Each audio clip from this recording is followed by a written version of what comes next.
Hapless teenagers beset by demons in the woods.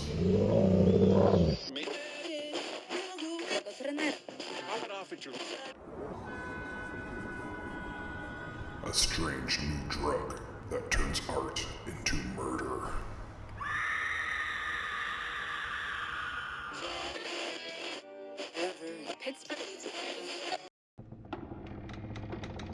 A can't beat a deal on a new house with a horrifying past.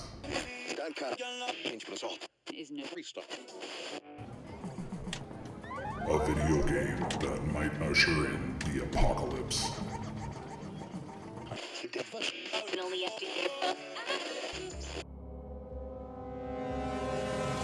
From the demented mind of Sean C. Baker, author of A Collection of Desires, Shadow Play, and Murder Virus, comes Volume 4, collecting Baker's no sleep work along with several never-before-published short stories. This 99-cent volume also includes the opening chapter of the author's forthcoming teenage giallo novel, Black Gloves and Broken Hearts, due out later this year.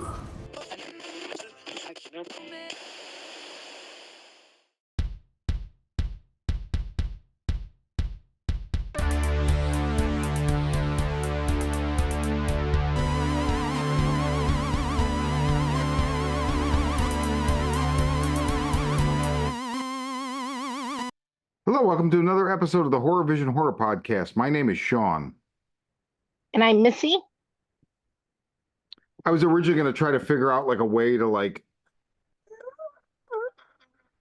introduce a show like that, or like Morse code or something, you know, to fit with the movie that we're going to review. And I was like, no. So we're going to talk spoiler free about a new movie called Azrael, which Missy and I both just saw today. And here's what I knew about this movie going in. Samara Weaving. Knew nothing else. And that's more than I knew, because I just happened to be looking, because I'll just check when I'm off to see what movies I look for horror movies. If there's anything new that we'd want to cover, that I wanted to see, or anything. And the two that I had seen come up were Azrael and The Shade. I didn't know anything about either of them. Oh, I don't know that one at all. And when I mentioned them to our Horror Vision group, you were the only one who you said, "Oh, I know Samara Weaving's in Azrael," and nobody else seemed to. I mean, they didn't chime in if they had heard of either of these movies. So you and I decided to go. I knew nothing. I mean, as soon as you said her name, I'm like, okay, I'm in. She's one of my favorite modern scream queens. I love her. I will watch anything she's in. Yeah. So, Anthony pointed out to me today that he put a trailer for this. I think he said in the thread a while ago, and I was like, I didn't remember that at all. Okay. And I know Beyond the Void, which is a horror podcast / YouTube show that I like. He did a review of this. I didn't listen to it because I knew I was going to see the movie, and I like going in knowing nothing. So this was like an optimum, you know, and it's rare because I'd never seen a trailer for it. So, you know, I mean, it was just like I didn't want to. Now I'll go back and listen to the Beyond the Void review, but you know, I just wanted to go in blind. And real quick, this is directed by E.L. Katz and written by Simon Barrett. And I recognize their names. Cheap Thrills. Oh, shit. Okay. Talk about different movies. Right? Like, holy shit. Oh, my God.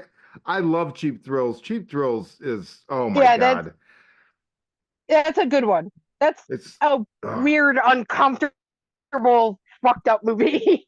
Yeah, listeners, if you have not seen Cheap Thrills, I'm going to warn you. Every time I finally remember this, but every time I watch it, I would forget there's a scene with a dog that was like, oh God. Yeah. But other than like, I just think it's a fucking great movie. But so Azrael, we both went in blind. What did you think about this movie, Missy? I really enjoyed it. It's going to be a hit or miss for people. Like, I don't think a lot of people are going. It has like no dialogue. It has no dialogue. Um, so it's a really odd little movie, but it, I mean, it's just very basic, straight up survival horror, post apocalyptic world monster movie. It's not deep, but it's very brutal. It's the cinematography is good. The practical effects are good. I Yeah. had a good time with it. I didn't know anything about it. Um, I just wanted something that would, I wanted to unwind and go for a ride, and this did that. And so I didn't know what to expect, but I was very pleased with what I got. Well said. How did you? I mean, I was a little worried, which is why I messaged you afterwards that it had no dialogue because I was a little worried that you were gonna just fucking hate it. No, so I don't inherently have a problem with that. In fact, it makes okay, so it makes me think. Here's a divergence, but there's like a famous issue of Larry Hama's GI Joe comic from the '80s. It's number 21, where it's a silent issue. There's no words, and it doesn't matter. I mean, it tells the story very deftly, and it's amazing because of that, right? So this, I feel like you don't even need the dialogue. And there is a moment where No, there's one character that for like 2 minutes speaks, and you kind of end up feeling the same way that Samara Weaving does in the right. movie, where it's like, wait, what's happening right now? I will say I have to. So I really liked it. I give it 3 stars and a heart on Letterbox. No, I'm sorry, 3.5 stars and a heart on Letterbox. I'll get to why it was 3 stars solid for the whole movie, and then the half came at the end. But I'm pretty sure I know why. yeah, I think you do. So there's this there's this new genre that I think of now is subtraction apocalypse. And Ooh, I like and that. it's an apocalypse where you can't do something. So we obviously have A Quiet Place. You got what's the uh, the one based on the Bird Box, based on a Josh Malerman book that actually Oh, came out before A Quiet Place, right? Where you can't see anything, but I feel like this is inspired by that. okay. And I almost wonder if it was like written one way and then like the studio was like, oh, can you make it more like this? I don't know, maybe not. But I like this movie quite a bit because so first of all, Samara Weaving's great. And as our friend Oh John yeah, for Bickness sure. said, Bickness said to me today, like he texted me, he's like, keep in mind, this woman could easily be doing rom-coms, dramas, whatever with her looks. And She's she here just because she does wants not. to be, She's here because she wants to be and we love having 100%. her. We love having her. I mean, we love having her. I mean, I hate that whole thing about where people think they have to move on from horror. If you're happy here, stay here. You know, thank you, Jordan Peele and Nick Cage and the people who are doing Yep. it you know, because they want to be here, not just because they want a stepping stone. And I feel like she's one of these. She's totally one of them And because she started on the first time I ever saw her was Ash vs. Evil Dead. And it was very quickly after that, like I just realized like, oh, she's not just gonna move on from the genre. She's like all for the fucking genre. right. Well, yeah, because I mean, everything I know her from has been a horror movie. Yep. I mean, The Babysitter, and the sequel, Mayhem, Ready or Not. Ready or not. Like, Guns Akimbo isn't really a horror movie, but it's completely fucking insane in its genre. So I haven't seen that one. Is that the Elijah Wood thing? No, it's the one with Daniel Radcliffe where he like wakes up with guns attached to his hands. It's Okay. it's just such a fucking I'd weird watch movie. that. And she's like almost unrecognizable in it. Like she's done a couple. I think she's in David O. Russell's Amsterdam. I believe she was in that, like had a small part. And I that's like don't know that. that was more of like a big budget. And that was a great movie, but it also was a movie where I was like, it bombed at the box office. And I Oh, remember we saw that trailer like 975 times. I do and know what movie you're talking it about. was I didn't see really it. fucking good, but it bombed. So I was like, oh, that's the last like adult drama you'll see in a theater for like maybe ever. Um, which hasn't exactly been true, but with that kind of budget, yeah. But the point being, like, she's very good and she's obviously has opportunities elsewhere, but she still stays, she picks roles, and this is a great role. She did a great job with it, and it was very demanding, very, very physical.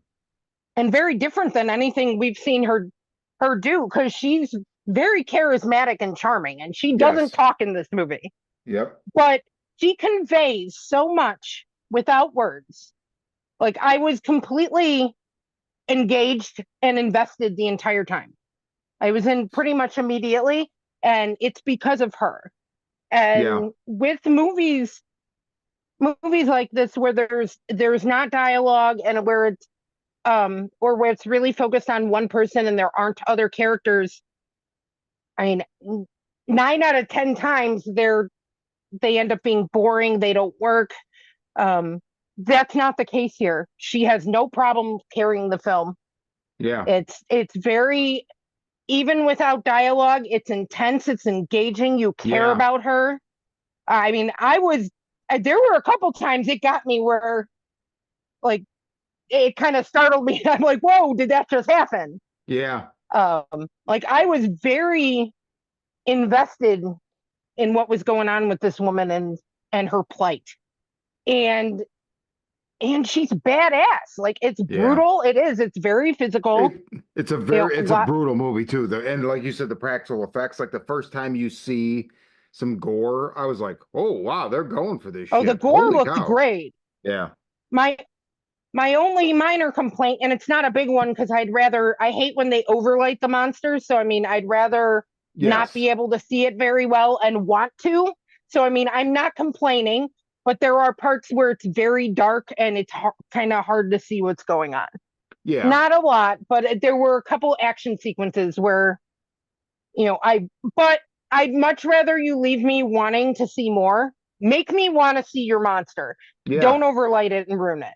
So, I mean, it's not a complaint, but just an just an observation. But Yeah. That's a I good was observation. extremely impressed with her performance because typically she does these.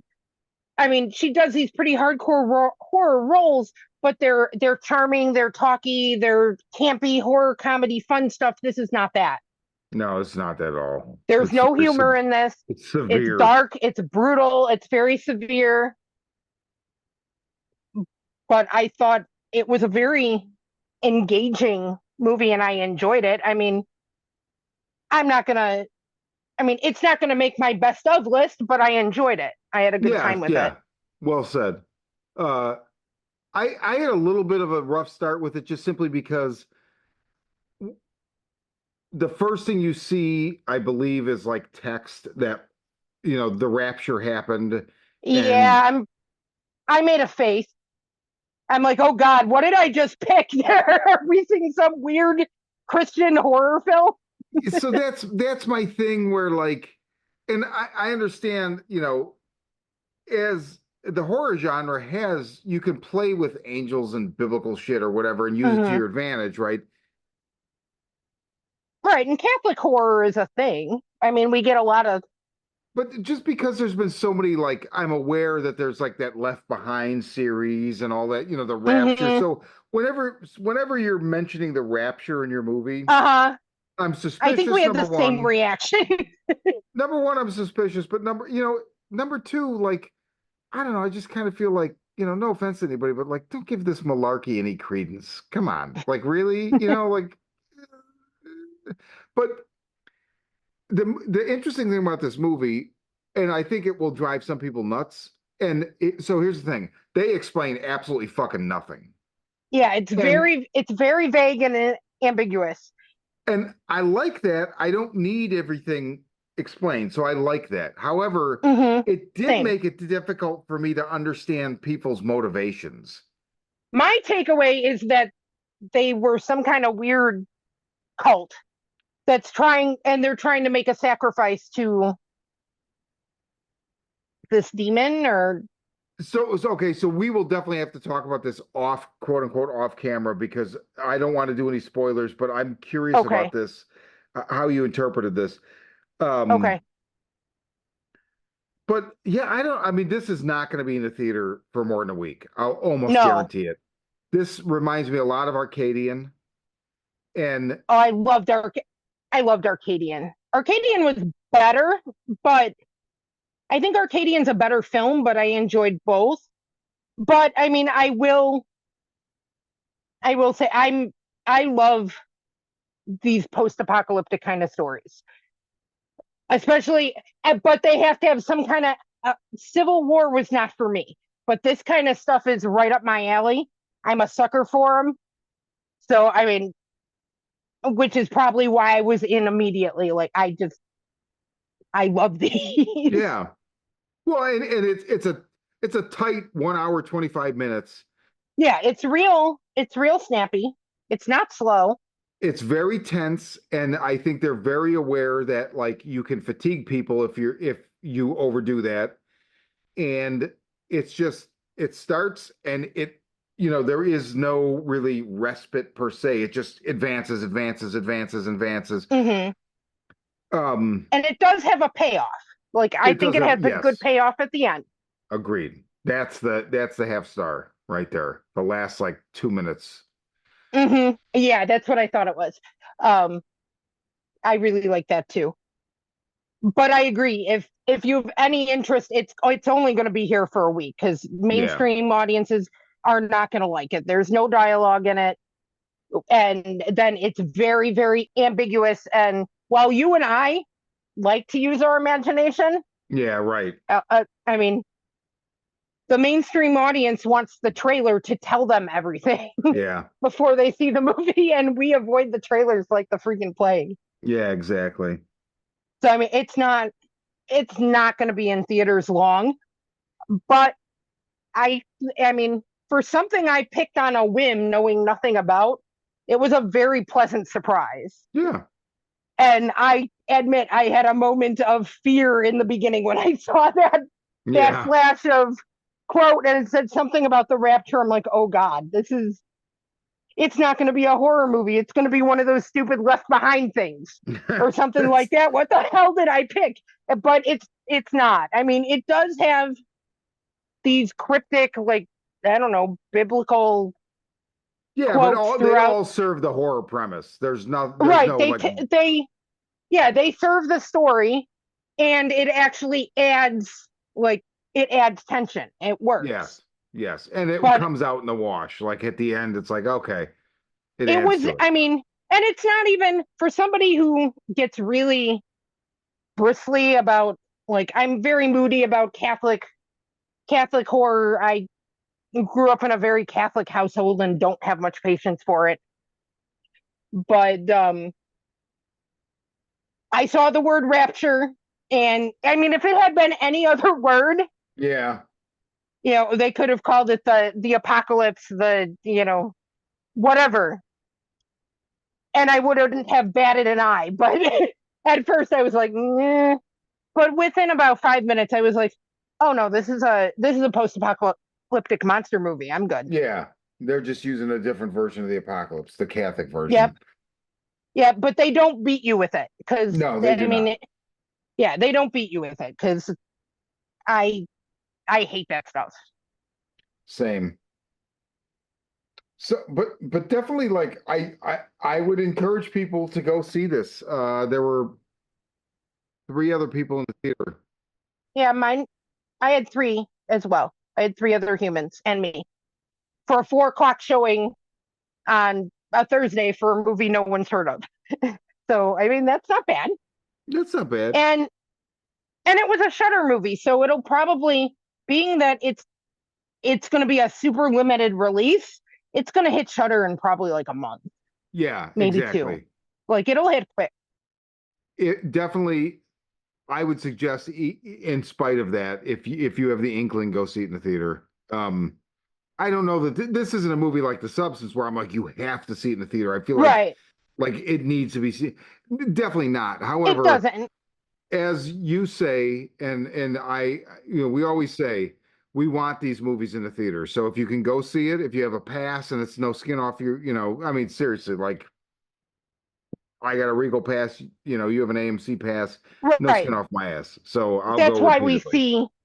see so much, because without the pass, I wouldn't be able. I mean, that would get way too expensive too quickly. If you have a pass, it's totally worth your time. And if not, if you just want to support a cool little, post-apocalyptic indie flick, see it.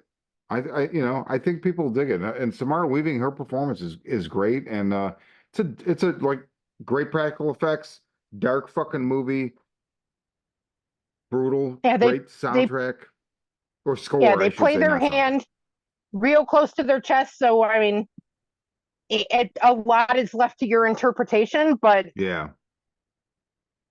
I think it's a really solid flick, and I enjoyed it a lot.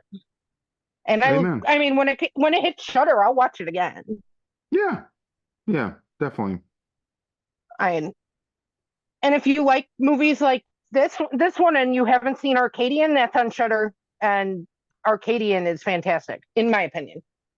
Yeah, I might actually like this one better. I'm not sure. I'd have to watch Arcadian again, but they're both very, very similar. I liked Arcadian a little bit better, but you get more monster, and I'm a monster Yeah, girl. I could totally see that. You get more monster, and you get Nick Cage. Yeah. Like, So that's Azrael. And just if you can go see it, I think it's worth your time. Missy thinks it's worth your time. And yeah, it's a horror vision. I'm Sean. I'm Missy. Don't get left behind.